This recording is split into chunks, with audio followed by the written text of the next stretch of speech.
حوات مرارح سو أونتي بلو ملعلي أومن مبسحي أومن سلطان تراي بدي أرم مسرح زوجة حدا أو كنا سنورة عطو بودا بيهون بولكو تمليسو ناب كنا تكاتو أي فكر كل دي ما ولا يسكوينا ماله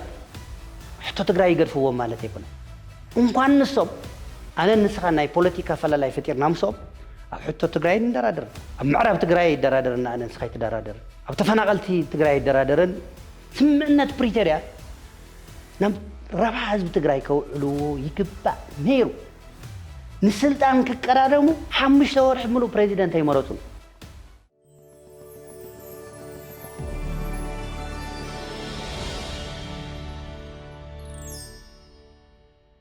سلام تعنا هبلي دحندو انخاتكم زخبركم زخبركن ازي دامورا شو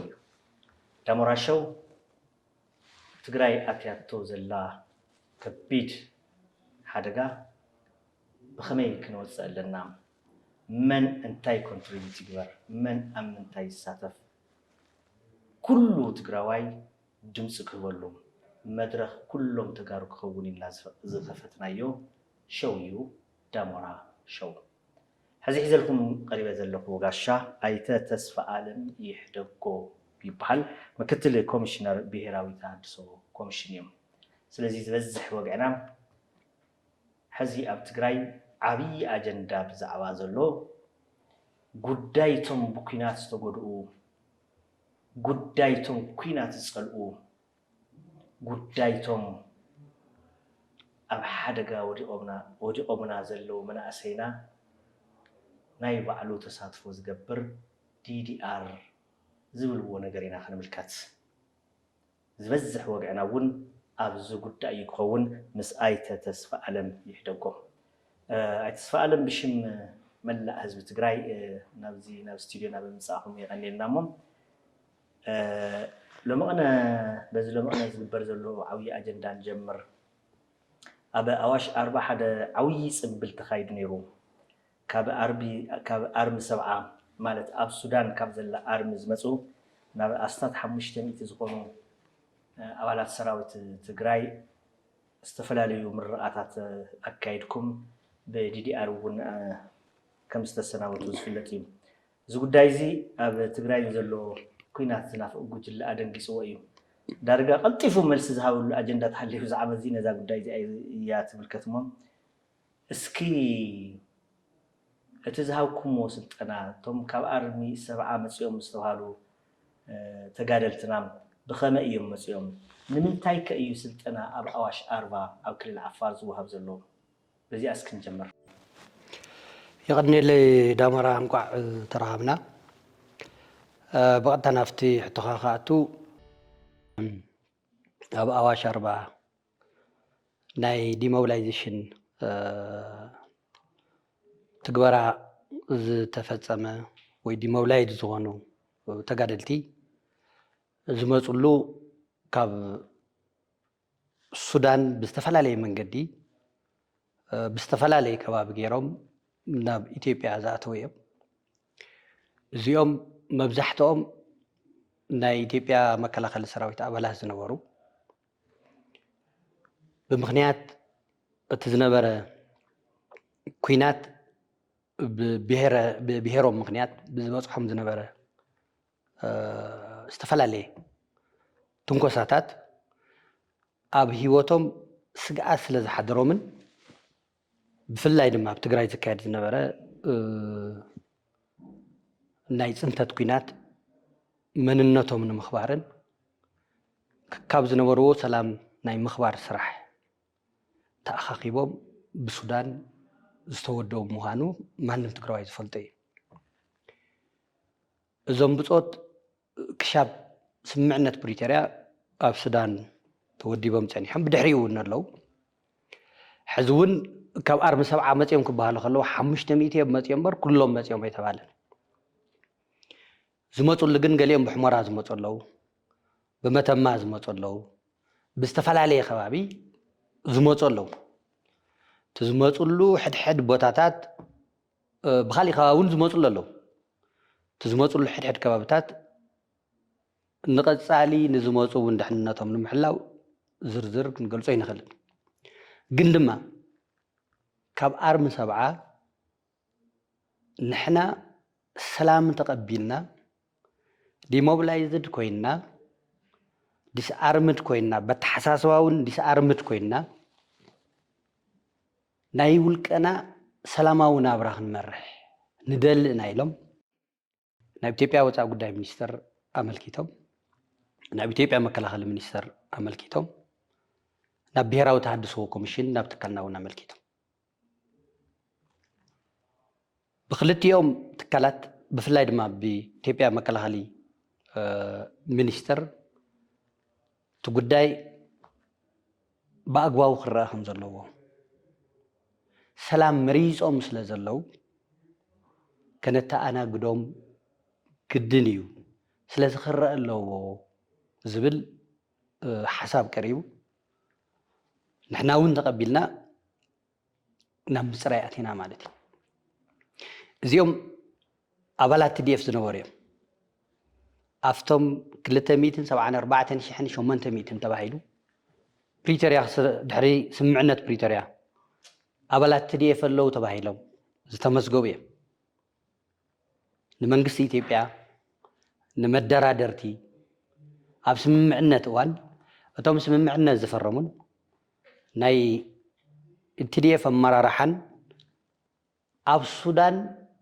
ኣርሚ 70 ዝበሃል ሓይሊ ከም ዘለዎም ኣፍሊጦም ኣመዝጊቦም እዮም ኣብ ናትና ዝርዝር እውን ኣሎ ቢሮና ኣብ ናይ ብሔራዊ ተሃድሶ ኮሚሽን ናይ ኩለን ኣርምታት ኣስማት ኣሎ ሽዑ ብዝተባሃለ ብድምር እንደገና ናይ TDF ኣባላት በዝሒ ኣሎ ናይ 75,000 ሽም ዝርዝሮም ኣሃዶኦም ግዛዖም ኩሉ ዝርዝር ኣለና ናይቶም ካልኦት ግን ብዝተፈላለየ መንገዲ ትቁፅሪ ኣሎ እዩ ማለት እዩ ስለዚ እዚኦም ዝመፁሉ ምክንያት ሰላም ተቀቢሎም ሰላማዊ ህይወቶም ክመርሑ ደልዮም ግን ድማ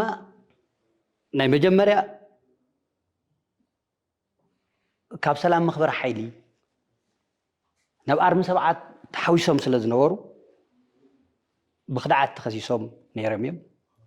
ቀፂሉ ዝሰርሕሉ ዝፃዓርሉ ገንዘቦም ናይ ሰላም ካብ ሰላም መኽበር ሓይሊ ዝረኸብዎ ገንዘቦም ተኣጊድዎም ነይሩ ብሳልሳይ ኣብ መላእ ኢትዮጵያ ሕዚ በሰላም ንምርካብ ናይ ሰላም መረጋገፂ መታወቂያ የድልዮም በዚ ምክንያት ሕቶ ስለ ዘቕረቡ ፌደራል መንግስቲ እቶም ተፈላለዩ ትካላት ዝገለጹልካ ፈቃደኛታት ኮይኖም ምፅራይ ተገይሩ ኣርሚ 70 ዝነበሩ ምዃኖም ተረጋጊፁ ዲሞቢላይዝ ክኾኑ ኣለዎም ተባሂሉ ተወሲኑ ኣብ ኣዋሽ 40 ዲሞቢላይዝ ኮይኖም እዮም ዝግባእ ስልጠና ናይ DDR ወሲዶም ዲሞቢላይዝ ኮይኖም እዮም ኣዋሽ 40 ንምንታይ ተገይሩ ዝብል ኣብ ትግራይ ናብ ከባቢ 64,000 TDF ኣባላት ዲሞቢላይዝ ኮይኖም እዮም ኣብ ቀዳማይ ዙር 75,000 ዲሞቢላይዝ ንምግባር ፕላን ነይሩና 64,000 ዲሞቢላይዝ ኮይኖም እቶም 11,000 ምስ ተረፉ ኣብ ትግራይ ዲሞቢላይዝ ይከኣልን ኢሎም ኣቋሪፆም ናዮም እዚ ዝተቋረፀሉ ምክንያት ናይ ሕወሓት እቲ ኩናት ናፋቅ ጉጅለ ዝበልካዮ ክጅመር ከሎ ጀሚሩ ዝተፈላለዩ ዕንቅፋታት ይገብር ነይሩ እቶም ፅንፈኛ ኣመራርሓ ናይ ሕወሓት ዘለው DDR የድልን ትግራይ ከፍርስ እዩ ዕጥቅኹም ክትፈትሑ ኢኹም ዓሸራ ትህቡ ኣለኹም ክትእሰሩ ኢኹም ክትጠፍኡ ኢኹም ኢሎም ሰፊሕ ናይ ፖለቲካ መላዓሊ ይገብሩ ነይሮም ይኹን እምበር ተጋዳላይ ሰላም ዝተቀበለ ስለ ዝነበረ ሰላማዊ ህይወት እውን ይደሊ ስለ ዝነበረ ካብዚ ብተወሳኺ ጊዜያዊ ምምሕዳር እውን ተቀቢልዎ ስለ ዝነበረ ኣይተገታቸውም ዝነበረሉ ብድሕሪ ጀነራል ታደሰ ምስ ቀፀለ ተቀቢልዎ ስለ ዝነበረ 64,000 TDF ኣባላት ዲሞቢላይዝ ጌርና ናይ ሰራዊት ኣመራርሓ እውን ክሻብ ዝቋረፀ ዝነበረሉ ግዜ ዕንቅፋት ይነበሮም أموداتا أفلالايات أمونغوم استفترة التتفولتو ناي تجراي بوليتيكا ناب حمس مساتو التDDR نخي كايد عنك فمو تدقاقامي كوميشننا الجنرال تادسة توم عسرت حدقات تخل أيزور كنزرار ولو توم عسرت حدقات دي موبلايز نغبر يفقدنا بيراو تحدثو كوميشن كساراتات يوصح له دقفتها قرات لقستها قرات نزقصل 20 شدشتن أمتمرت فرنجي بجت يونان اتن تግራይ ዲዲአር ተመዲቡ ዝነበረ ነቶም ተጋደልቲ ዝወሃብ በጀት ክምለስ እዩ ስለዚ በይዛኹም እዞም 11 ሺህ እኳ ዲሞብላይዝ ክንገብር ፈቅዱልና ኢና ጀነራል ታደሰ አመወዳታ ንአዲስ አበባ መወዳታ መጽየሙሎም ዝነበሩ ብዙሓት ቤት አብያተ ዕዮ ረኺቦም እዮም ንሕና እውን ኮሚሽነር ተመስገን ምክትል ኮሚሽነር ብርጋዴር ጀነራል ደርቤ አነ سلستينا خوينا زراريمنا يمنا حزي تصبويني ايكلن يلومنا جنرال تادس DDR ككناون ايكلن يا امنولي ግን تصبويني يلوم تصبينا መልስ የለን تصبينا መልስ የለን ስለዚህ ዘሙ ተጋሩ ጥራሕ ዘይኮነስ ንህልውና ትግራይ ኢሎም መስዋዕት ዝኸፈሉ ናይ ህይወት ናይ አካል ናይ ገንዘብ ከርተት ኢሎም ካብ ሃገር ናብ ሃገር ኣብ ዘይፈልጥዎ ዓዲ ዝተጋደሉ ሰላም ተቀቢሎም ዝመጹ ዲሞብላይዝ ምግባር ሰብኣውነት እዩ ካብ ኩሉ ንላዕሊ ሰብኣውነት እዩ ቀፂሉ ሕገ መንግስታዊ መሰሎም ቀፂሉ ብናይ ፕሪቶሪያ ስምምዕነት እውን እንተኾነ ብናይ DDR ዓለም ለኸ ናይ DDR ኣሰራርሓ ሓለፍቶት እምብስለ ዝበሉ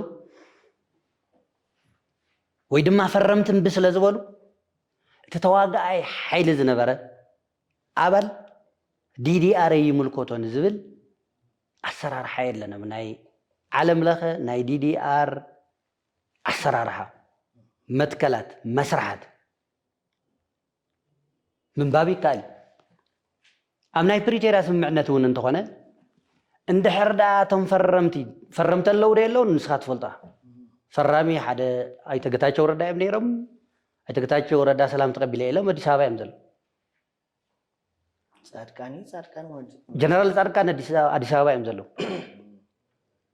أي تا أبرها سفا ديسابا يمزلو قليم وصا يمزلو سلازي والكسبات يام بيلم تبايلم اتي سلام استقبله عتق سلام استقبله تقدلاي DDR أي جبأ كان أي اللي كان كبال أي خل أمناي بريتر اسم ناتون كم زبليول DDR كوس لو إيزبلمبر فرامن تعويو توديو كاز بحال زبل يول سلازي زيهم DDR ناي موسى كمان قصاو مسألة له بناي بريتيريا سمعنتون فيدرال منغست غبو الله سلام نتقبله بتسمعنت مسرت ديموبلايز نخخون سلاماون ابراون نخملس مسلاتهم نخحلولهم غبو الله فيدرال منغست غبوهم فتيملهم الله سبعاونتيو اخبيرو زلو حقي اخبيرو زلو سلامي تقبلو زلو ስለዚህ ነዚኦም ዲሞብላይዝ ምግባር ጥቅም እንበር ጉዳት ይውልን ተጋሩ ነቶም ተስፋለም ነቶም ቅድም ኢልና አምና ኢትዮጵያ ኃይል ሰላም ዝነበሩ ካብኡና ባር ሰማዓ ዝመጽ ከም ዝበልናዮም ብخدعات እውን ተኸይሰም ነሮም በሃገር خدعات ካልኦት ገበናት እውን ሕዚ ተሰሪዝሎም ዲ ተደምስሎም ዲ አምንታይ ኾነታት እዮም ዘለው እዚ ብخدعات ተኸይሰም ዝነበሩ ብመሰረት ስምዕነት ፕሪቶሪያ ክሶም ተላዒልሎም ታጊዱ ዝነበረ ናይ ሰላም መኽበሪ ዝነበሮም ገንዘብ ጥቅማጥቅሞም ውሑድ ያህልዎ ብዙሕ ያህልዎ ክልቀቀሎም ኣብ ኢትዮጵያ መከላኸሊ ሰራዊት ዝነበሮም ጥቅማጥቅሚ ናይ ጥሮታ ክኸውን ይኽእል ናይ ስራሕ ልምዲ ክኸውን ይኽእል ናይ ፋውንዴሽን ናይ ገዛ ክኸውን ይኽእል ካልኦት ኩሎም ጥቕማጥቕምታት ክምለሰሎም ኣብ ኣዋሽ ኣርባ ናይ ኢትዮጵያ መከላኸሊ ሰራዊት ናይ ሰብ ሓይሊ መምርሒ ዋና ሓላፊ ዝኾኑ ጀነራል ኣጫሉ በኣካል ቀሪቦም ኩሎም መሰላቶም ከም ዝኽበረሎም ነጊሮሞም እዮም ንጽባሒቱ ብብርጋዴር ጀነራል ዝምራሕ ሓደ ጉጅለ ናይ ሓይሊ ሰብ ምምሕዳር ሰዲዶም ዝርዝር ሕቶታቶም ተቐቢሎሞም እዮም ቅድሚ ሕዚ እውን ዲሞብላይዝ ናይ ዝኾኑ 328 ዝበዝሑ መኮነናት ዘለዎም ዝተፈላለየ መሰሎም ተኸቢሩሎም እዩ እዚኦም እንደገና ክሶም ተሰሪዙሎም እዩ ካብኡ ቀፂሉ ዘሎ ኩሎም ዝተፈላለየ ጥቕማጥቕሚ ክወሃቦም ፎርማቶም መሊኦም እንዲያውም ናብኡ ኸይዶም ዝተፈላለየ ምቹው ኩነታት ተፈጢሩሎም መሰላቶም ምኽባር እዮም ዝርከቡ እዞም ተጋሩ ሰራዊት እዚኦም ዝነበሩ በዚው ጽቡቕ ገላጸ ዲሞቢላይዜሽን ተራ ናስብኣዊ መስል ጉዳይ እዩ ናስብኣዊ ብሰላም እዩ ዝነብር ኣነ ሲቪል ኮይነ እዩ ዝነብር ናምባል ናስብኣዊ መስል ሕቶ ይኸው ስለዘሎ ዓብዪ ነገር እዩ እዞም ሰብ እዚኦም በዚ ሕዚ እኒኦ ናይ ትግራይ ኩነታት ኣብ ካሊእ ከባቢ ወይ ካሊእ ክልል ክሰርሑ ተዘይኮይኖም በዚ ሽዑ ምስ ተገበሩ ሽዑ መግለፂ ምሳብካ ንስኻ እቶም ጉጅለ ዘውፅእ ትርኢ ተለኻ ኣብ ትግራይ ዘቕምጥዎም ኣይመስሉን ከመይ እዩ ክግበር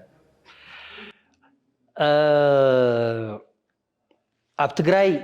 ከም ትፈልጦ ዝተቃወመ ኩሉ ናይ ሓሳብ ኣፈላላይ ዘለዎ ኩሉ ኣብ ትግራይ ናይ ምንባር ዕድሉ በዚ ናይ ኩናት ናፋቕ ጉጅለ ተኸልኪሉ ይኹን እምበር ንትግራይ ዝምለሱ እውን ክህልው እዮም ኣብ ዝተፈላለየ ናይ ኢትዮጵያ ከባቢ ሰሪሖም ክነብሩ ብፍሉይ ክትትል ክግበረሎም እዩ ካብቲ መከላኸሊ ሰራዊት ዝነበርዎ ናይ ስንብት ወረቐት ስለ ዝወሃቦም ኣብ ዝኾነ ቦታ ሰሪሕኻ ናይ ምንባር መሰሎም ሕልው እዩ ዓቕሚ ተረኺቦም ኣብ ዝተፈላለየ ዘርፊ ናይ ንግዲ ክኣትዉ ይኽእሉ እዮም ተቆፂሮም ክሰርሑ ይኽእሉ እዮም ብዝተፈላለየ መንገዲ ናብ ዝተፈላለየ ከባቢ እውን ድጋፍ ናሃብና ዝሰደድናዮም ኣለዉ ብዝተፈላለየ መንገዲ ትግራይ ናብ ሰላም ክሻብ ዝምለስ ኣብ ዘዝመረፅዎ ከባቢ ንኽነብሩ ዝተፈለየ ክትትልን ድጋፍን ከም ዝግበረሎም ቃል ተኣትዩሎም ስለዚ ትግራይ ክምለሱ ይኽእሉ እዮም እንት ዘሎ ናይ ትግራይ ብተጋሩ ናይ ዘይ ምንባር መሰል ተኸልኪሉ ዘሎ ተፃዊርና እንደምንም ኣብ ትግራይ ክንነብርና ዝበሉ ትግራይ ዝኸደሎ ነዚ ይንኽእልን ንሰግእና ዝበሉ ኣብ ተፈላለየ ከባቢ ክነብሩ ወሲኖም ኣለዉ ማለት እዩ ቅድሚ ኩሉ እቲ ናይ መከላኸሊ ሰራዊት ዝነበሮም መሰላት ሓደ ብሓደ ናሓተቱን እናተግበሩን እዮም ዝርከቡ ዝሰሙን እዚ ኣብ ዝሓለፈ ሰንበት እናወዲእና ካብ ትማሊ ጀሚሮም እቲ ፕሮሰስ ናይ ካብ ሶኒ ጀሚሮም እቲ ናይ መከላኸሊ ሰራዊት ዝነበሮም መሰላት ኣብ ምፍጻም እዮም ዝርከቡ እዚ ምስ ወድኡ ንናብ ዝመረፅዎ ከባቢ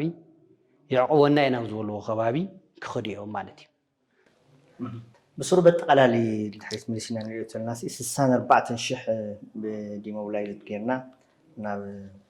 ብሰላማዊ መንገዲ ሰናቢትና እዩ ለና ዝክፍል ክፍሊት ይብና እንዲያታ ዓባይ ዜና ትኸውን ዘላ እዚኦም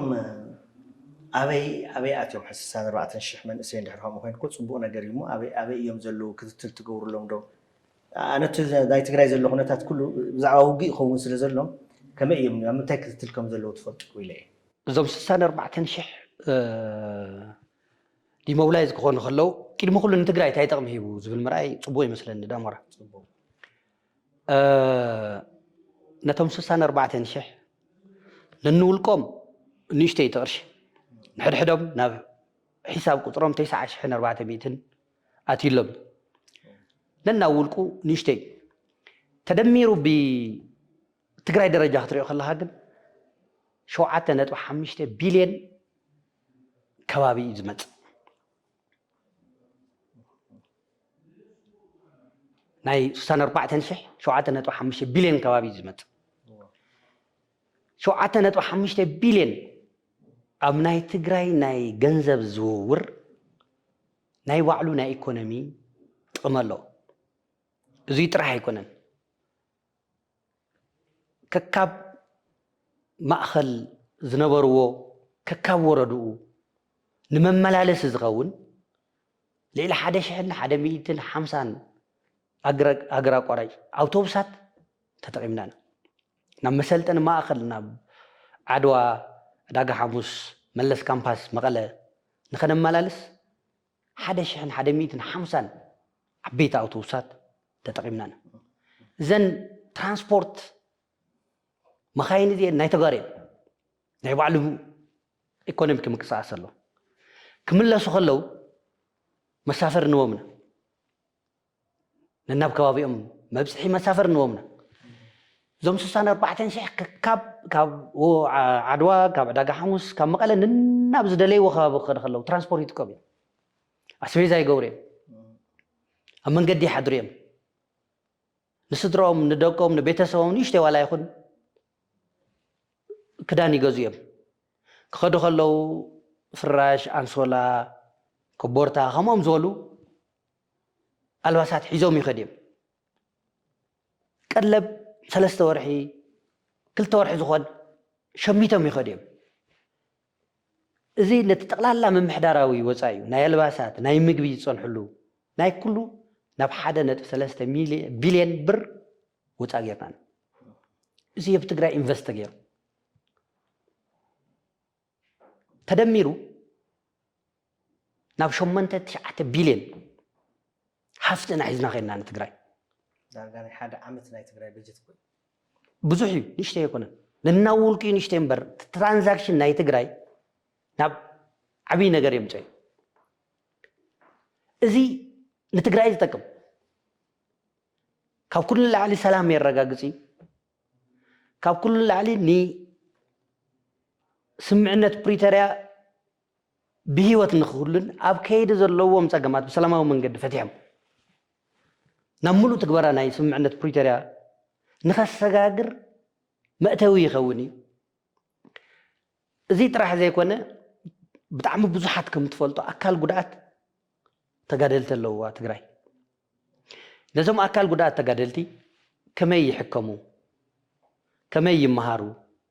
ከመይ ንቐፃሊ ዓርሶም ይኽእሉ ዝብል ሓደ መምርሒ ብብሔራዊ ተሃድሶ ኮሚሽን ኣዳሊና ነዚ ናይ ባዕሎም ናይቶም ብፆት ኣካል ጉድኣት ተወከልቲ ኮሚሽን ሃርበኛታት ትግራይ ናይ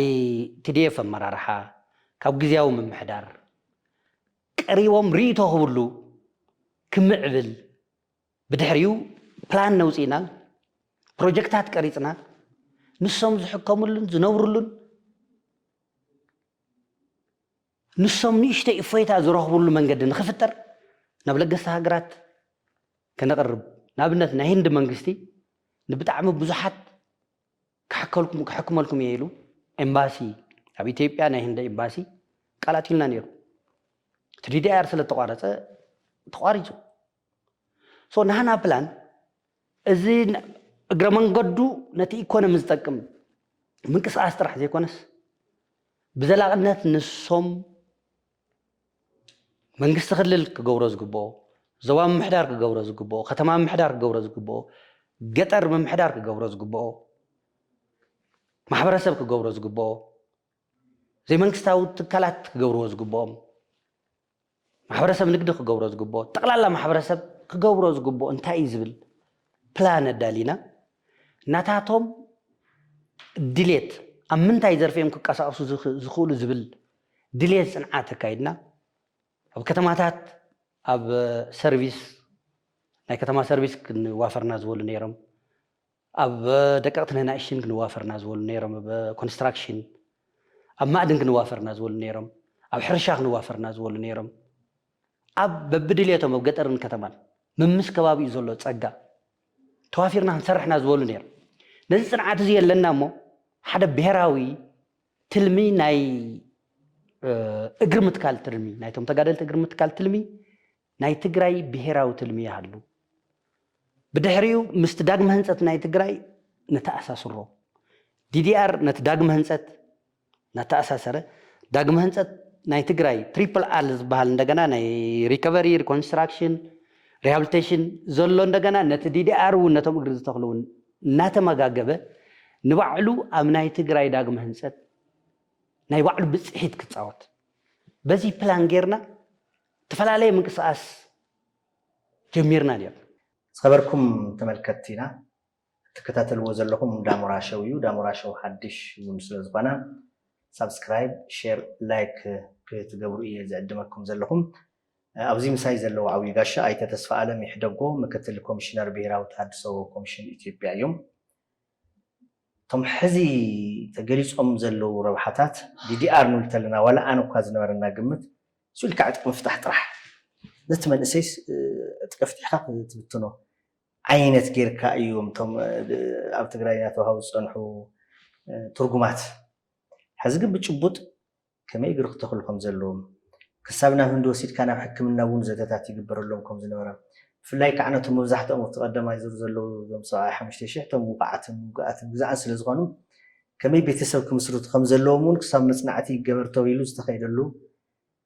ነቲ ክልል እውን ብቁጠባ መዳይ ዓበይቲ ረብሓታት ዝህቦ ዝነበረ እዩ ነዚ ወላ እቲ ግዝያዊ ምምሕዳር ትግራይ ነግፈረግ ናሃለየ ወላ ድሌት ናሃለየ ግን ውሱናት መራሕቲ ሰራዊትን ብግልፂ ከዓ ነበር ህወሓትን ዝተቃወሙሉ ምክንያት ክርድአኒ ይከኣል እንታይ ትብልዎም ንምንታይ እዩ ተቋሪፁ እዞም ፅንፈኛታት ናይ ህወሓት ኣመራርሓ እንተሓቲትካኒ ሰብኣውነት የብሎም መልዐሊኦምን መብፅሒኦምን ስልጣንን ጥራይ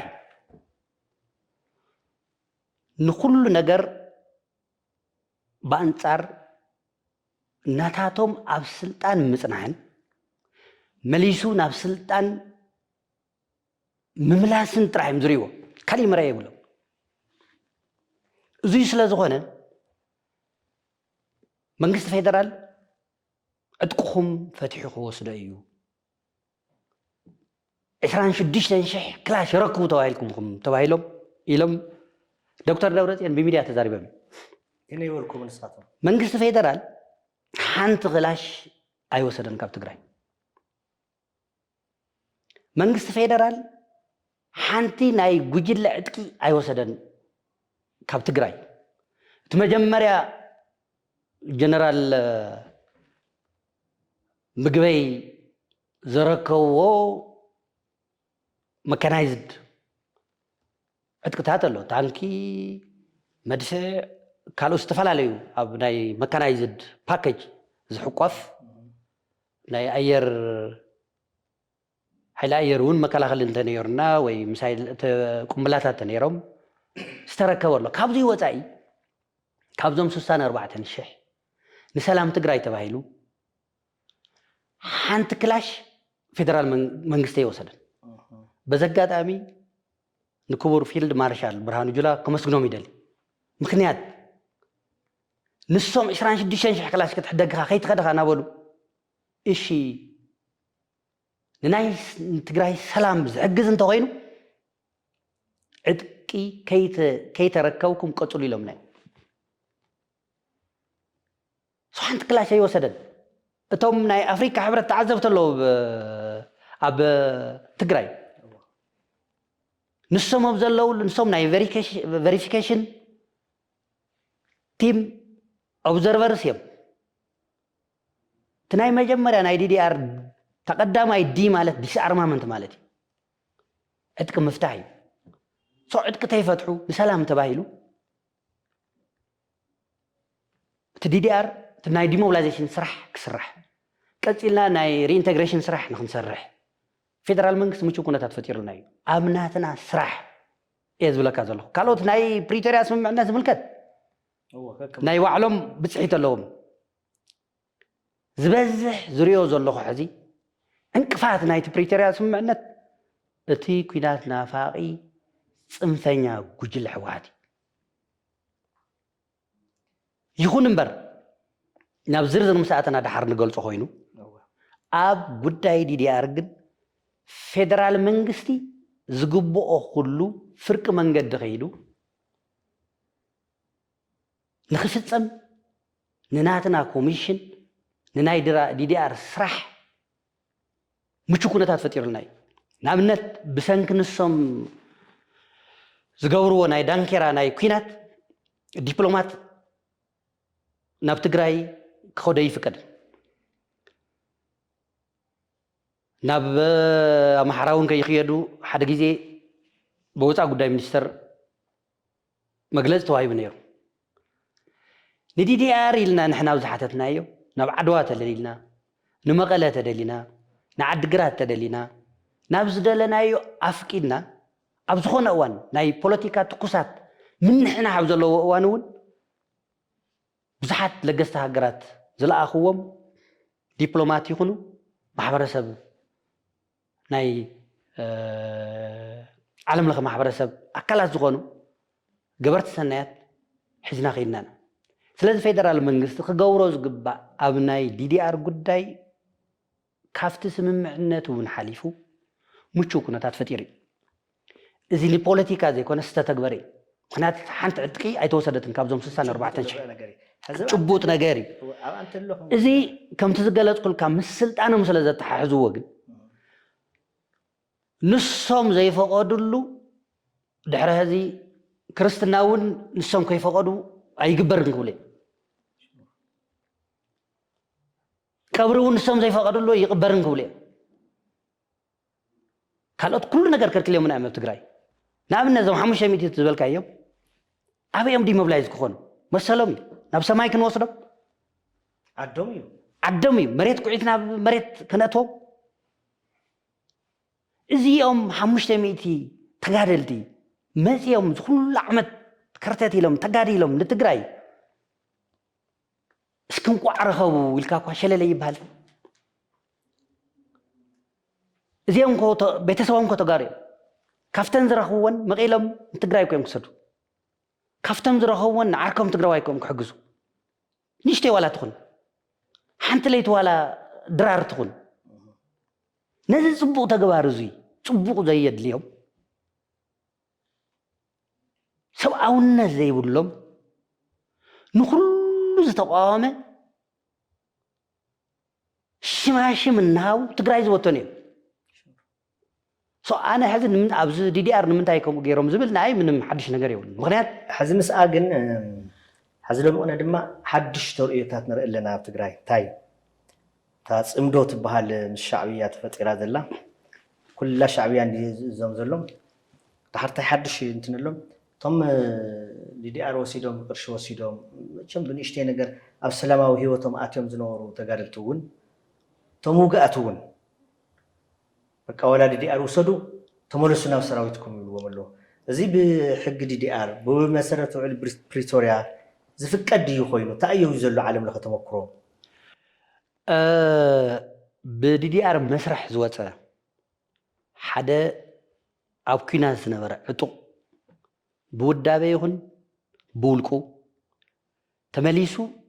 ናብ ኩናት ክኣቱ ኣይፍቀድን ኩልኩል እዩ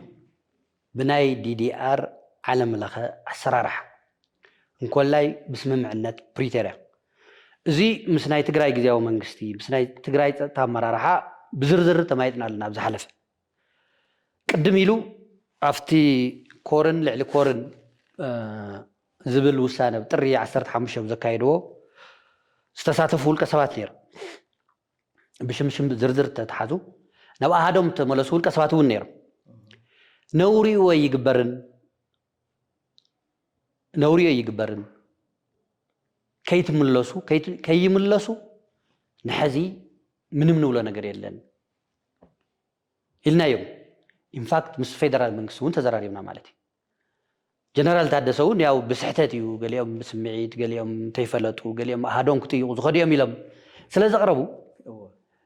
ነዚ ቅቡል ምን ብምግባር ገሊኦም እውን ኣይነበሩን ብምባል ናይ ቀዳማይ ስሕተት ክኸውን ስለ ዝኽእል ኢልና كيتملسوا بحقي حتتي وانجيلي لنا نغيرنا يمنا استملسوا له توم تقارلتي بسلام كنوريهم زدليو سلامينا فومي أكلم قولي لهم يم كرتاتي لهم يم بيتسبهم توسق لهم يم بخينات نابز أنا بوتها جزاء يم تخرج زلوا تملي سمنا وكينات كات ويدل كم تزول كايم جن صمدوا زبلني فاشل زم قجل لزيهم مش شعبية ما عاد كم زعر رقي فلت ما عاد كم زبا عصي فلت حدا جزء استراتيجيك فتاوينا يقولنا كالي جزء سلتاو فتاوينا يقولنا كالي جزء سلعينا يقولنا كلتي يوم كابز فطروا شعبيان حوحاتن كابز فطروا نهزب تجراي انت دوليو أبعيسهم يقتلوه تجراني زير تران سراوي حوحاتن سراوي شعبيان انت دوليو واقيهم يقتلوه انت دولي فقرنا يقولنا أنا نسخن ببز تقادلنا يخابز تقادلنا يتحزنا نفلطله بتاريخ نفلطله ما أذكر مزبوط أصنع كوي فلت نكحزكم حزم دايول له سنحي له من دجنا شعبي هتلاقينه درون بسوعان شوعاتن كم زيز جبرنا بما أزرهم زيز جبرنا إتيو إرترا قينات املكوا زي حدا جز وسدلنا أبس أنت تاو قينات كم زيز زبرسلنا نتفاعل لهم كعمليشهم مش شعبنا وقينات كتونا سو زخانة تجراوي كتنقع زلوا نايزيهم ناي كينات قلنا نمعقابيلو إزيهم نابزة عودوا كينات كاتيول نفس سراويت نفتهم نابت دي اف تعرفوا كلهم تمايت ومتلهم تمنا أسيت سراويت زلهم كافت سراويت نغوص دي ار نقبل زلو ودلونت كم يجمجمكم واتسفل سراويت دي ار نغوص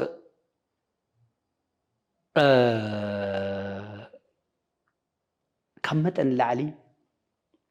دليت له دي ار ناف سلام سلازم له سي السراويت دي ار زداليو كاب قرشون العلي دحر دي ار زولو سلام يزرافو سريعون نبر نت سلام يزدل ناي تحساسوا عدك مفتاح يزدليو نسام زبلوه نتقرايس موت لموديو يوم زول خانس ناي مسوات ولده يقولها توم عبيتي مسوات خفيلهم ولدنا نحنا مسوات خفيلنا إن دقنا مسوات خفيلهم بدك دقهم بلقح كوي مسوات زخفل زلوك كولدو تلقحهم مسوات يخفل له سلا سراوي تقراي سلام يزدلي سراوي تقراي تمليسو نابرو خغصل يزدلي اتناي هذه ززمر له زلو قينات اندقنا علامو يفلت ملعلين مبتحيون يفلت نابي يخدو يفلت بقى ناي قينات قولة سلزلوهم كابز فتورو جميرو ناي قينات قولهم نخرقفو أكال زغودة لتقرالاي دي ار زوز لتقرالاي تملس يولولو دي ار نزوز اندقنا أكاك زرافي بالا يولولو نسوم زي بارا خلص تقراوي كوينو ناي منبر أي فكرة سو ناي تقراي ناي هلون حدقا سخونة تقراوي كردو زلو حدي ناي تقراي ناي هلون حدقا إزز ثانيا قجل زي كالي ناي هلون حدقا ناي جرام حدا تقولنا كل مكتو نخلنا حوحات فريسوم تدي اف فريسوم تدي اف فريسوم تأمت فريسوم دياسبورا فريسوم تقراي بزواتات بوراجان بخبابن بتينوم تقراي بتاتينوم تمليسوم حازي بتاز ترفت نعنا كنات يقولوا أبجد لنا دي دي ار تعالى ما بزرزر عندنا نتي أو دي منجستي تقراي ويفت جزاو محدار زلو سراوي تلو تي دي اف زلوم أنا ناي هزب السراويتية أنا ناي حدا بارت سراويتي كودي لوصيو نسلام تجرايز كالس حيل سلام سراويت تجرايز بهالدما أو حرام مريت له دي أرنتي أو حرام مريت له سراويت بخميات من الكتب أو حرام مريت له سراويت دي أر مسولي يكون بر سقاب حزي دي أر يوسف ويتبال مسلمي أو حرام مريت راح يكونس كابتدي في متيم هاونا تيلم مسلم دي أر نوتا تيلم مسلم أبز حلفة أحد ناي محبرة ميديا أكتيفيست دي أر كتوازو تدليو لا أقول ليلو زنجرني لو من هاي تكنولوجيا زماني أكتيف ناي تي دي إف أولاد شو من تميتن حمسة سلستن كنوات ندلنا مشاكلنا عفار مشاكلنا يلب يكون مبر فيدرال منغستي سلازي والسنة كما يموتوا أبي يعرفوا كما يديموبلايز نقورهم سلازي والسنة أو انتو من الله شيء توها بنسقاب حزي نعم منغستي قد قريوال مسلمي أب عفار يهالو أب سودان يهالو أب تقراي يهالو كاب تقراي وطا يهالو أفتخ للتميتن سواء 4 شحن شو من تميتن ناي تي دي إف أبالات قصر زلو تقدالاي بدي دي أرناي موسى مسألة الله يكون مبرك شاب حزي ني ناي حيل سلام وي تي بي إف علاوز غونه بدي دي أرك توصوهم زبل ملسي أيامنا يومن مالتي أفت سراويت زلو أو تي دي إف زلو مالتي إيه أنا تي دي إف مال قدي فيه مكنياتهم بعلم طب 15 نحنا جوا ناي زكايد حدا بجيل سراويتي دا سلازو توم كورن على كورن زبالو ناي زبجيل زي سراويتي يوم يكاكتلهم مكنياتهم بعلم توم راحتهم كم سلازولو توم مناسك كمين تجراي كسو 5 تقاللو كمين حرنا تجراي 5 تقالس نفلتنا جن تحزل له ورا دواجد زي أتزفيتك نحارو بجيل سراويتي يوم كوينو زلو باتي بس حزب تجراي نزلنا من قدي ناي كوينات هواهو مرحتم دي دي ار غورو يلوم كسدو ما يقولوا نزمن اسيزيوم ببولكم بخميمكم وصزخولو قدن صدقا بجله صدقا منغست دي دي ار غوريلو تزي هاليس تايمكم غور زلوم بزحات من اسيكم وصي دليم تاي حيزمكم وصلوم كما يكون زلوم حزي سلازي وسنا بخمزي غيروم يمصو خبلك يكلل بمليون بزي غيركم نعو خبلو ما يكلل مستوى السنة كمان كم زمان وشعوخن الزرارة ولا تقدمي نبيرة وتحدث كوميشن ديليت تمليسنا بتجراي أو كل المأخلات حزي قابلنا خفلنا ببوليسنا نحلو زلات مأخلات 3 مأخلات نبرتنا يوتانا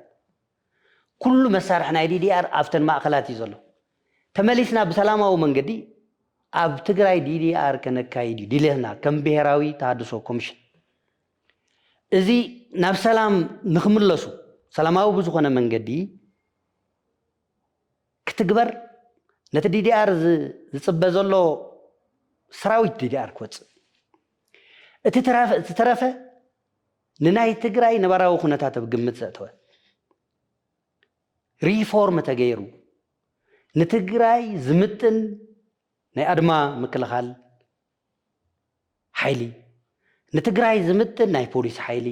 نتግራይ ዝምጥን ናይ ምልሻ ሓይሊ نتግራይ ዝምጥን ናይ ኣብያተ ህንጸት ሓይሊ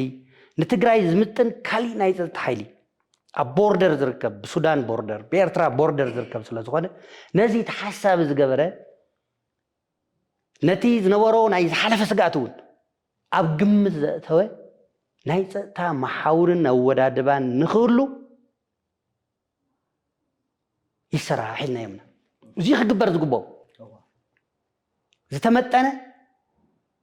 جن نناي تجراي ناي حدا كشكم زخل بقعة زلوا أبناي تتا محور حق منجستن سمعت بريتوريان بزخبر من قد تودوا كابزي وتع زلوا نفس لاو ماوي هو تتمليسو نتجراي كجلجل ممرز نبرة مهيرو حكيم زنبرة حكيمو نتግራይ ከገልግል ንባዕሉ ናብሩ ክመርሕ ይፍቀዶ ዝግባእ ሶ እዚ ሕዝቡ እንደጊብና ንግዚያዊ ምሕዳር ትግራይ ዋላ እንኮላይ ነቶም ጽንፈኛታት ናይ ህወሓት አመራርሓ ሰላም እዩ ዝምረጽ ዘለኩም ሕቶታት ሰላማዊ ብዙኾነ መንገዲ ብናይ ፖለቲካ ምይጥ بسمعنا بريتوريا مسرت مس فيدرال منغستي ناي أفريقيا حبرة الله ما أخلاي نزي زدرادرة ناي عالم محبرة سبب الله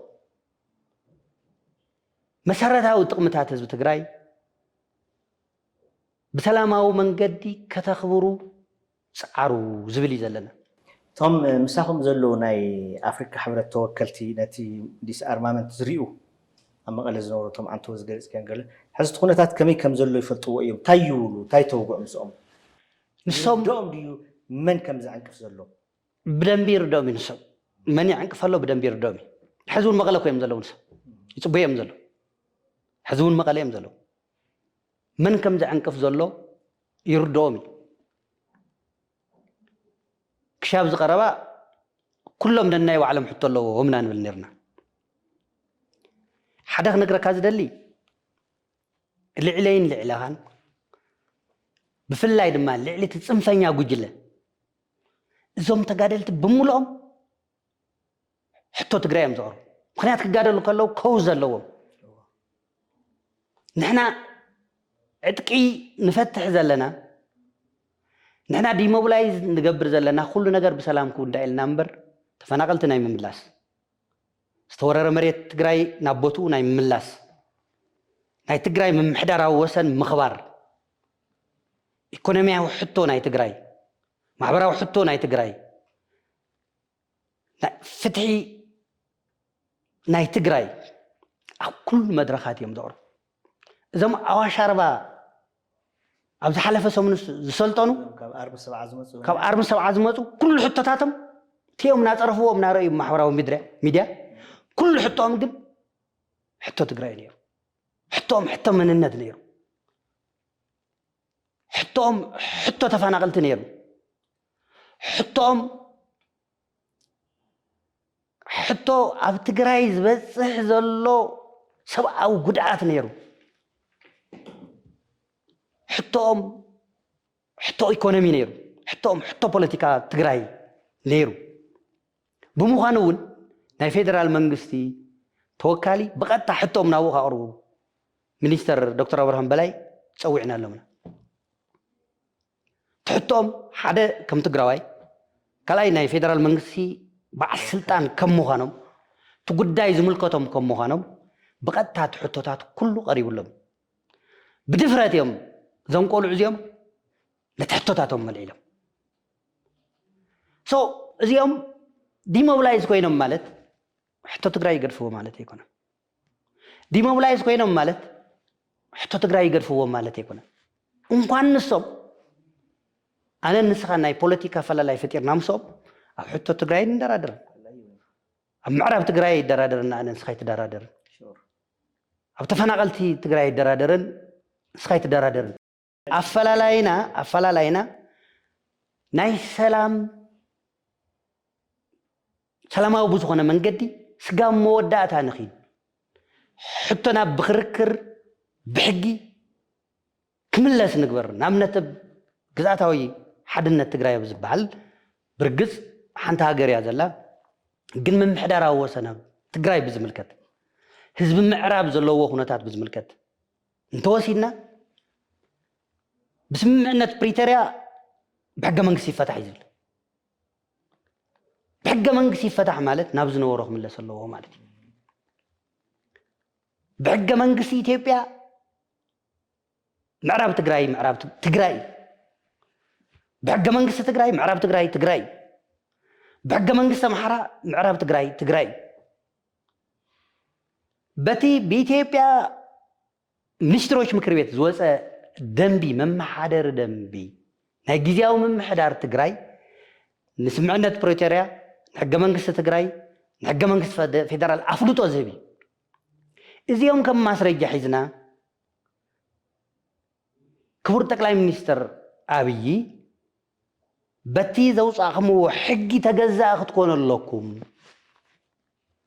بمسرت سمعنت بريتوريا بمسرت حق منقس إثيوبيا بمسرت حق منقس تግራይ بمسرت حق منقس محران بمسرت ممحدري دنب ናይ ግዜያዊ ምሕዳርን ምዕራብ ትግራይ ናቦቱ መልሱልና ኢላ ይዝከራኸራል እዚ ናይ መወዳእታ ክርክር ንኺድ ፀንቂቕና እዚ ንጠቐም እዚ ተዘይ ኮይኑ ኩሉ ትግራዋይ ሓቢሩ ይርዮ ኣብዚ ሓለፈ ምርጫ ቦርድ ኣውፅይዎ ዝተባሃለ ደብዳቤ ኣብ ዓለም ሙሉ ሓደ ኮይኑ ብሂወት ዘሎ ትግራዋይ ኩሉ ሓደ ኮይኑ ኣብ ረብሓ ትግራይ ማንም ትግራዋይ ኣይደራደርን ዘርፎር መቐለ ዘሎ ጉጅለ ግን ነዚ ኣይዝብለፅላ ምዕራብ ከይተመለሰ ምዕራብ ትግራይ ከይመለስና ሉዓላዊ ግዝኣትና ከይመለስና ከመቢልና ዕጥቅና ንፈትሕ መሊኹም ዕጥቂ ፍትሑ ክትብሉና ይግባእን ዝብል ማዓዝ ዕጥቂ ፍትሑ ተባሂላ መላዓል ኮይና ዘላ ሳታ ዲዲአር ማለት ሳእየ ብዋስነ ዘሎ ማዓዝ ዕጥቂ ፍትሑ ተባሂሎም ኦኬ ቀዳማይ ዙር ንወደሞ 75,000 ናይ ካልኣይ ዙር ንዘራረበሉ ተባሂሎም ፕላን ይገበር ተባሂሎም ኣነ በይነይ ኮንኩ ዘራረብኩ ማዓዝ ሰብ ምስክር ዘለዎ ኣኸባና ንዘራረበሉ ክንደይ ዕጥቂ ኣኽለኩም ክንደይ ሰራዊት ኣኽለኩም ከመይ ክትውድብዎ ትደልዩ ንዘራረበሉ ናይ ምዕራብ ትግራይ ባዕለሞም መፍሪሶም እዞም ሰብ እዚኦም ዳሞራ ናብ ኩናት እትዮምና ኩናት ብብቕዓት ክመርሕዎ ይካሉ መጀመርያ ኣብ 3 መዓልቲ ክንውድኦና ኣብ 2 ሰሙን ክንውድኦና ኣብ ርእሶም ከንዕልወሎምና ከምዚ ክንገብሮና ይብል ነይሩ ኣይከኣሉን ናይ በረኻ 8 ወርሒ 300,000 ሒዙ ዝመፅእ ፌደራል መንግስቲ ምዃኑና ተፈለጠ 9,000 ሰራዊት ሒዞም ፀኒሖም 9,000 ሰራዊት ሒዞም ፀኒሖም 9,000 ሰራዊት መሓዞም ጥራሕ ኣይኮነን 9,000 ሰራዊት ምዃኖም ማንም ማእኸላይ ኮሚቴ ይፈልጥ ቶም ጉጅለ እዮም ዝፈልጡ ትፅንፈኛ ጉጅለ ጥራሕ ይፈልጥ 9,000 ምዃኑ ህዝቢ ትግራይ ንሕወሓት ዝተፈለየ ኣፍቅሮ ዝተፈለየ እምነት ኣለዎ እዚ ይብለፁሉ እዮም ነፋሪት ኣለዎ ኣውሮፕላን እውን ኣለዎም ኣላቶም ቢሉ እኮ ይዛረብ ነይሩ ሰብ ትፈልጦ ኻ ኩለና ከም መስለና ነይሩ ከምዚ ኢሎም ጥራሕ ኢዶም ብሚድያ ንስኹም ጥራሕ ኢዶም ተሕልፍዎ ዝነበርኩም ኢልና ሓሊፍና ይፈልጥ መልእኽቲ ተፈለየ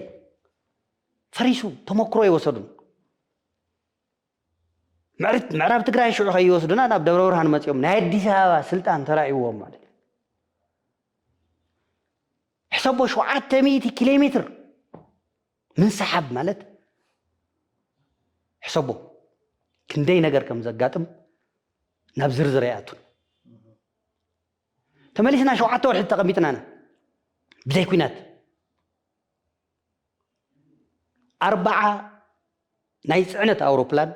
ናብ መቐለን ሽረን ተመላሊሰን ኢና ዕፅዋን ክበን እንታይ መፅዩ እንታይ መፀን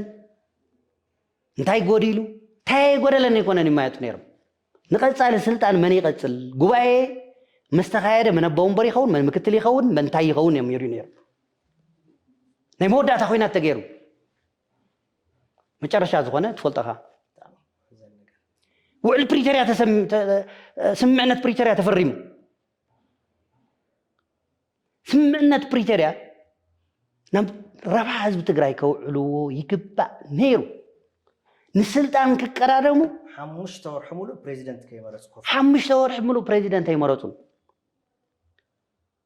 ቅድም ንቀዳድም ካብ ናይ ዓለም መድረኽ ሓፍ ኣቢሎም ንመቐለ ወሲዶማ ባዕሎም እኮ እዮም ተቐቢሎሞም ኮን ፌደራል ልኡኻት ድንገት ዶክተር አብይ ሰርፕራይዝ ገይረኩም ኣለኹ ኢሎሞም ሰርፕራይዝ ገይርኩምና ይቐኒየልና እንዲያውም ናይ ፈረንጂ በዓል ዘይኮነስ ልደት ናይ ኢትዮጵያውያን በዓል ክትመፁና ነይርኩም ኢሎም ኖ ጉዳይ ኣለና እሞ እቲ ጉዳይና ናብ ኣሰራርሓ ንቐይሮ ይበልዎም ፌደራል መንግስት ናይ ባዕሉ ረብሓ ከለዎ ንፅድቂ ኣይኮነን እኮ ዝደራደርኩ ጥቕሞም ከኽብሩ ዝግቦም ጥቕሚ ህዝቢ ትግራይ ከኽብሩ ዝግቦም ንሶም እዮም ወይዘሮ ብርቱካን ሚደቅሳ ማመልከቻ ፀሓፍተ ኢላቶም ፈሪሞም ኢሎም ማህተም بدحريو مسوسنة لهم يجي من يحدا نعازي نقبر الكانات هيلوهم تسلطان سلة الريم كم تنقركوها ملع اليوم من مبزح يوم سلطان سلة زخنة كلها انت سلطان لهم يوم تقبروها صبح على ما تفهموا الله ما تاخذته الله معرف تقراي تزوتو حزبو القايد حزب صقدي حزب اورا كميلو هايلو يصبنيو بدهرين تفناقلتي ناي بوليتيكا تحجا غيرهم بعلم نزطفو وحوحات بعلم نزوتنو وحوحات حوحات مملسي حقاو سونت مملسي يلم تحجا غيرهم اصنحهم اتيم تزنور من عندر لله الله ما تكون سمع عندر لله حزكم نحنا كو دامورا نسوم سلطان حيزم تقراي سلام تتخون تقراي كم حضور تزخول منقست تزلواكو منهم كو ينبلانكو دلاي مغورو ازيوم ግን ምንም አይሆንም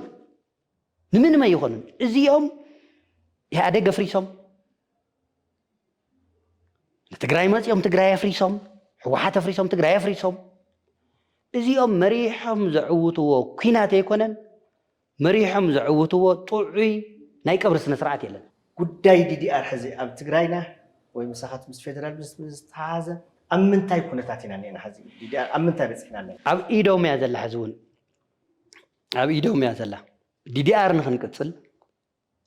ሰላማዊ መንገዲ ተደራዲሮም ህዝብና ናይ ምዕራብ ትግራይ ህዝብና ናብ ሰላማዊ ነውራው ንኽንምልስ ተፈናቂሉ ዘሎ ህዝብና ናብ መረቦቱ ንኽንምልስ ሱዳን ዘሎ ህዝብና ናብ ምዕራብ ትግራይ ንኽንምልስ ዲዲአር ከነካይድ ናይ ትግራይ ዳግመ ህንፀት ከነካይድ እዞም ኣካለ ጉድኣት ተጋደልትና ከነሕክም ሕዚ ተሪኻ እዞም ተጋደልቲ ዝነበሩ ይኹን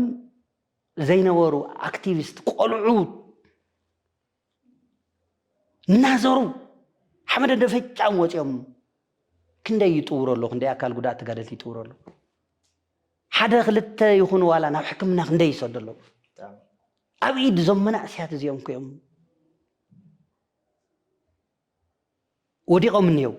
እዚኦም ዕድል ኣይረኸቡን እዚኦም ሙሉ ንሙሉ ተዝወሃቦም ነይሩ ተሓላፍነት ሓድሽ ሙዞታት እናመሃዙ መሐከምዎም መንበርዎም ንትግራይ እውን ምተውሓስዋ ግን ስልጣን ከም ስጋ ዝሓዘ ከልቢ ናወሉ ስልጣን ሒዞም ትግራይ ናብ መሃምቅ የእትውዎ ኣለዉ ስለዚ መፍትሒ እዩ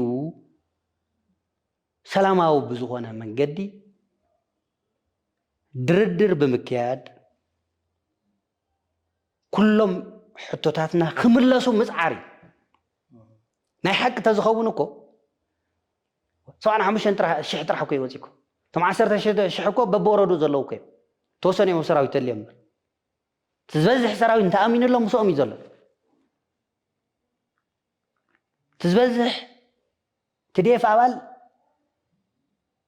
ወይ ብዓዱ እዩ ወይ ብሰራዊት እዩ ዘሎ ስደት ዝኸደ ተወሰነ ኩሉ ይኽእል እዩ ማለት እዩ ስለዚ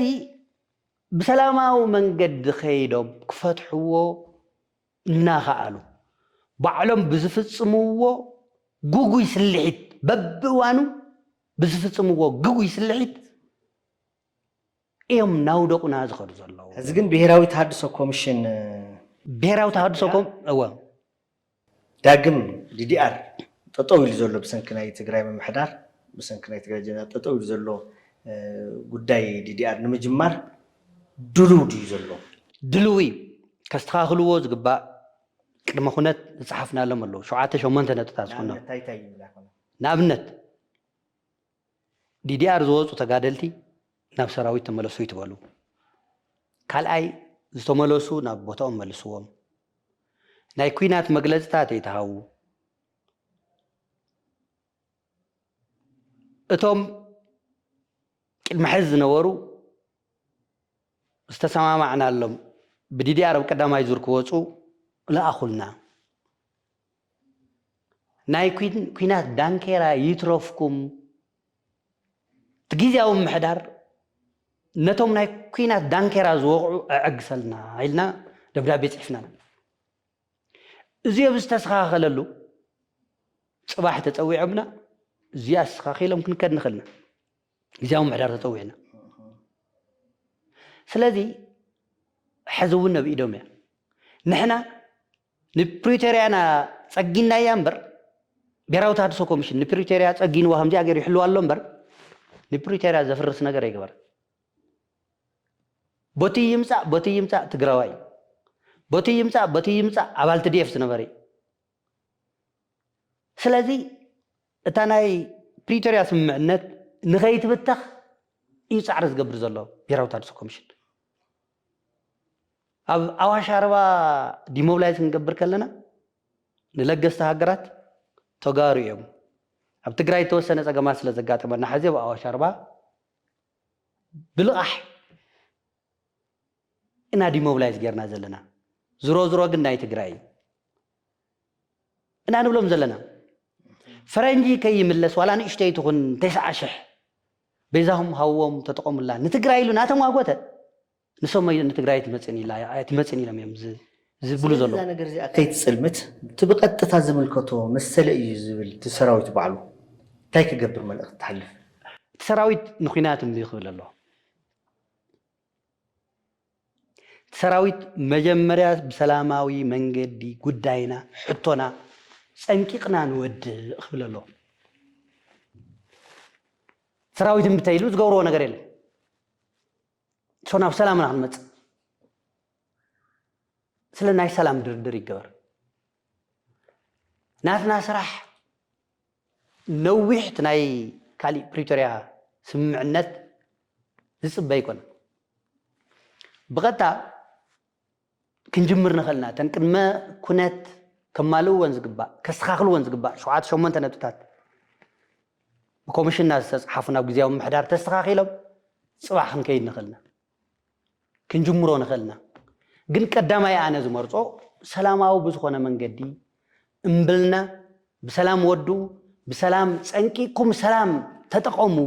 ኢሉ ተተጋዳላይ ክቃወሙ ኣሎ ሰላማዊ ብዝኾነ መንገዲ ክፍታሕ ትጽቢት ይገብር ናቶም ህዝባውነት ናቶም ዲሞክራሲያውነት ናቶም ህልውና ናቶም መንነት ስልጣን እዙይ ስጋብ ዝኾነ ናብ ሰላም ይመጡ ካሊ ጉዳይ ግን ድማ ናብ ሰላም መጽዮም ንትግራዋይ ናይ ምንባር መሰል ይፍቀዱ ናይ ምንባር መሰል እዮም ዝኸልዎ ዘለዉ ንትግራዋይ እዚኦም ቅድሚ ኩሉ ንሶም ናይ ምንባር መሰል ይፍቀዱ ንትግራዋይ ሰላማዊ ብዝኾነ መንገዲ ጉዳይና ጸንቂቅና ንወድ ኦኬ ሰላማዊ ብዝኾነ መንገዲ ጉዳይና ጸንቂቅና ወዲና እንብተይ ምዃን ተኣዊና ሽዑ ምዃን እንኳን ተኣዊናስ ሽዑ ይረአ ትግራይ ሓደ ሽግር የለን እንታይ ናይ ባዕልና ሰባት ንደቅና ንሕዋትና ናይ ምቅላስ ባህልን ልምድን ይብልና ነና እዚ ነገር እዚ ክዕረክ ክእል ኣለዎ ፀላኢ ካብ ካሊእ ዓደዲ ይመጽ ወይ ሰው ዚዲ ካሊእ ፀላኢ ደቀይ መን ናብ ኩናት እትየሎ ኢል ናብ ዘይፍትሓዊ ኩናት መን እቶም ኣሎ ኢሉ ህዝብና ክነቅሕ ዘለዎም ከምቲ ንደገ ጅግና ዝኸውን ንናይ ውሽጡ ደቁ ጅግና ይኮን ዘሎ ተስፋ ዓለም ዚጌጋ ነካ ዳሞራ ዚጌጋ ለካ መን ሃው ደወር ዚጌጋ ለካ ባህል ክኸውን ክእል ኣሎ እምበር ንናይ ካብ ደጋ ዝመጸ ፀላእት ባህል ጅግና ክንከውን ሓረድትኻ ደቅካ ትኮንተሎ ግን ለመስመስ ክትብል ኣግባብ ይኾነ ስለዝታይ ንህዝቢ ትሓልፎ መልእኽቲ ኣሎ ስፋ ኣነ ንህዝቢ ዝሕልፎ መልእኽቲ ቅድሚ ኩሉ ህዝቢ ትግራይ ሕዚ እውን ሕቱ ብሰላም ክውድእ እምቢ ንኹናት ክብሎም ኣሎ ብሰላም ክውድእ ብቕዓት ዘለዎ ናይ ሰላም ክርክር ብቕዓት ዘለዎ ናይ ሕጊ ክርክር ኣካይዱ ናብ ኩናት ኣይንኸይድን እምብልና ክብሎም ኣሎ ሓደ ፀገም ዝኾን ዘለዎ ብትግራይ ሕወሓት ማለት ከምዚ ንሃፀይ ሃይለ ስላሴ ንጉሰ ነገስት ዘም ነገደ ይሁዳ ንጉሰ ነገስት ዘይተ ኢትዮጵያ ስዩመ እግዚአብሔር ሃፀይ ኃይለ ሥላሴ ይባል ነይሩ ካብ እግዚአብሔር ዝመፀዩ ነይሩ ሕወሓት ንህዝቢ ትግራይ እዚኣ ኮይንዋ ዘሎ ሕዚ ካብ ፈጣሪ ከም ዝመፀ ዘይንካእ ኮይንዋ ኣሎ ግን ጽላኣት ኮሎ ጽላኣቱ ናብ ነገራዊ ሓይሊ ኣብ ምቕያር እዩ ጽላኣት ናብ ነገራዊ ሓይሊ ምቕያር ንዓመታት ኣነን ካልኦት ብጾተይን ኮይና ሙሶኦም ኮይና ዝሰራሕናዮ ኩለና ናይ ዓፈና መሓውር ኣሎ ኣፍቶም ናይ ሰራዊት ኣመራርሓ ተስፋ ነይርዎ ነቶም ናይ ሰራዊት ኣመራርሓ ብዝተፈላለየ መንገዲ ደሊሎም ኣብ መንጎኦም ኣፈላላይ ከም ዝፍጠር ገይሮም ሓደ መዓልቲ ነቲ ሓደ ናሓዙ ሓደ መዓልቲ ነቲ ካሊእ ናሓዙ ነቲ ናይ ሰራዊት ኣመራርሓ ዝነበረውን በቲኖሞ ፋይናሊ ጥሪ 15 ኮርን ካብ ኮርን ላዕልን ብዝብል ውሳኔ መሓላሊፎም መሳርያ ሒዞም እዮም ሕዚ ዕጡቕ ሓይሊ ሕወሓት ፖለቲካ ፓርቲ ኣይኮነን ሕዚ ልቢ ክብሎ ዘለዎ ህዝቢ ትግራይ እዚኦም ዝህብዎ ዲሞክራሲ የለ እዚኦም ዘምፅእዎ ልምዓት የለ እዚኦም ዘድሕንዎ ህይወት የለ እዚኦም ዝምክትዎ መኸተ የለ መኸተ ኣብ ኢዱ እያ ዝኸበርኩም ተመልከቲ ዳሞራ ሾው ኣብ ትሕቲ ትግራይ ቪዥነሪ ሚድያ ዝርከበ ዳሞራ ሾው ቀንዲ መጣየሽ ዕላማ ከምዚ ሕዚ ክሳብ ሕዚ እናቕረብናዩ ዝፀናሕና ንእሽተይ ኣብ ትግራይ መዋፅኦለኒ መፍትሐለኒ ኮንትሪቢዩት ዝገብር እየ ዝብል ሰብ ምቕራብ እዩ ክሳብ ሕዚ ምስ ዲዲኣር ዝተተሓዙ እንኳን ኣብ ደገ ዘሎ ሰብ ኣነ እውን ከም ጋዜጠኛ መብዛሕትኦም ዘይፈልጦም ዓበይቲ ኢንፎርሜሽናት እዮም ኣይተ ተስፋ ኣለም ይሕደጎ ምክትል ኮሚሽነር ብሄራዊ ተሃድሶ ኮሚሽን ኢትዮጵያ ብዝርዝር ገሊፆምልና ዘለዉ ክብረት ይሃበልና ኢና ንብል ናይ መጨረሻ መልእኽትና ኣይተ ተስፋ ኣለም እውን ዝበላ ክሳብ ሕዚ ጅግንነትና ብኩናት ተርኢና ኢና እዚ ይኣክል በዚ ሕዚ ዘለና ተጋሩ ጅግንነትና ኣብ ሰላም ነርኢ ጅግንነትና ኣብ ቴክኖሎጂ ነርኢ ጅግንነትና ኣብ ዘተ ነርኢ ኣብ ዲፕሎማሲ ነርኢ ሓዱሽ ህይወት ንፍጠር ሓዱሽ ምህዞ ንፍጠር እዩ መዛዘሚ መልእኽትና ኣይተስፋ ኣለም ይሕደጎ ነዊሕ ሰዓት መብርሂ ስለ ዝሃብኩምና ብሽም ተኸታተልቲ ዳሞራ ሾው ይቐኒየለይ ክብረት ይሃበለይ ይቐኒየለይ ዳሞራ ታንክ ዩ